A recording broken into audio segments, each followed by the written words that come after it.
સમાચારોમાં આગળ વાત અમદાવાદની કરીએ તો અમદાવાદમાં મેટ્રો ચાલી રહી છે અને મેટ્રોની અંદર દિવસ દરમિયાન લાખો મુસાફરો જે છે તે મુસાફરી કરતા જોવા મળે છે, પરંતુ હવે એક નવો અધ્યાય જે છે તે મેટ્રોના રૂપમાં એ થવા જઈ રહ્યો છે અને નવો એક અધ્યાય જે છે તે સ્થપાવા જઈ રહ્યો છે।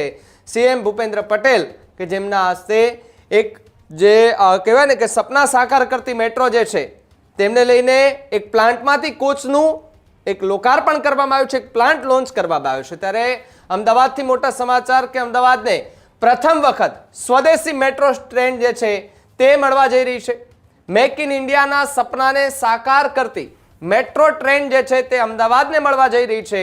સીએમ ભૂપેન્દ્ર પટેલે ટીટાગઢ પ્લાન્ટમાંથી કોચ જે છે તેમને લોન્ચ કર્યો છે, તો સાથે જ કલકત્તાના ટીટાગઢ રેલ સિસ્ટમ દ્વારા આ નિર્માણ જે છે તે કરવામાં આવ્યું છે અને સાથે તેના જે અધિકારીઓ છે તેમના દ્વારા સીએમ ભૂપેન્દ્ર પટેલ કે જેમની સાથે ચર્ચા કરવામાં આવી હતી આ કોચની જે વિશેષતાઓ છે તે પણ ક્યાંક સમજાવવાના પ્રયાસ કર્યા હતા અને સાથે જે પ્લાન્ટની મુલાકાત કરતા પણ સીએમ ભૂપેન્દ્ર પટેલ જે છે તે જોવા મળ્યા હતા અને પ્લાન્ટ જે છે તેની અંદર જે કોચ બનાવવામાં આવ્યો છે કોચનું નિરીક્ષણ જે છે તે પણ સીએમ ભૂપેન્દ્ર પટેલ છે તેના દ્વારા એ ત્યાં કરવામાં આવ્યું હતું। તો સાથે જ ટીટાગઢનો જે પ્લાન્ટ છે તે પ્લાન્ટમાંથી એક કોચનું અત્યારે લોન્ચિંગ કરવામાં આવ્યું છે અને એમની એ તૈયારીઓ જે છે એ કરવામાં આવી રહી છે।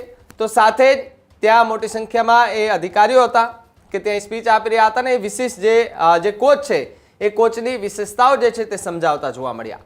ત્યારે અમદાવાદની અંદર જે થોડા સમયથી આપણે જોઈએ છીએ કે મેટ્રો ટ્રેનની અંદર ઘસારો જોવા મળી રહ્યો છે, મોટી સંખ્યામાં મુસાફરો કે જે રિક્ષા અને બસ કરતાં વધુ હવે એ મેટ્રોની અંદર સફર કરવા માટે એ ત્યાં મશગુલ જોવા મળતા હોય છે અને મેટ્રો સ્ટેશનમાં પણ આપણે જોઈએ કે ભાઈ ભીડ વધારે જોવા મળતી હોય છે। ત્યારે વધુ એક પગલું એમના તરફે આગળ ભરવા માટે એક મહેનત જે છે તે સરકાર એ અમદાવાદ અને સુરત માટે કરી રહી છે। ત્યારે અમદાવાદ બાદ સુરતમાં પણ સ્વદેશી મેટ્રો જે છે તે મળવા જઈ રહી છે। આજ મુદ્દે વાત કરવા માટે મારી સાથે મારા સહયોગી નંદિની જોડાયા છે।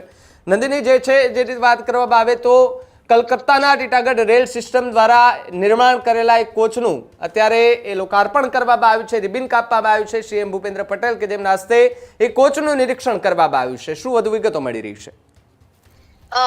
જી ભાવેક, મુખ્યમંત્રી ભૂપેન્દ્ર પટેલે ગઈકાલે કોલકાતા નજીક ટીટાગઢ રેલવે સિસ્ટમના અત્યાધુનિક જે પ્લાન્ટ છે એની અંદર આ સ્વદેશી મેક ઇન ઇન્ડિયા મેટ્રો ટ્રેનનું લોન્ચિંગ કર્યું હતું।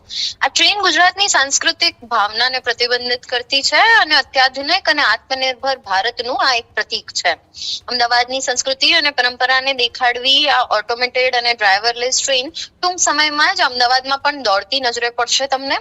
આ સાથે જો વાત કરવામાં આવે તો ઉલ્લેખનીય છે કે આ ટ્રેન માત્ર મેક ઇન ઇન્ડિયા જ નથી પરંતુ અત્યાધુનિક ટેકનોલોજીનો પણ નમૂનો છે, કારણ કે આ ટ્રેન GOA4 ટેકનોલોજીથી સજ્જ છે, એટલે કે આ ટ્રેન ડ્રાઈવર વિના ચાલવાની ક્ષમતા ધરાવે છે। આ ટ્રેનની ડિઝાઇનમાં અમદાવાદની વિરાસત અને સંસ્કૃતિ પ્રદર્શિત તો કરવામાં આવી જ છે, પરંતુ સ્વદેશી નિર્માણની સાથે સાથે આ જે નેમ વડાપ્રધાન મોદીની છે તે સાકાર થતી દેખાય છે।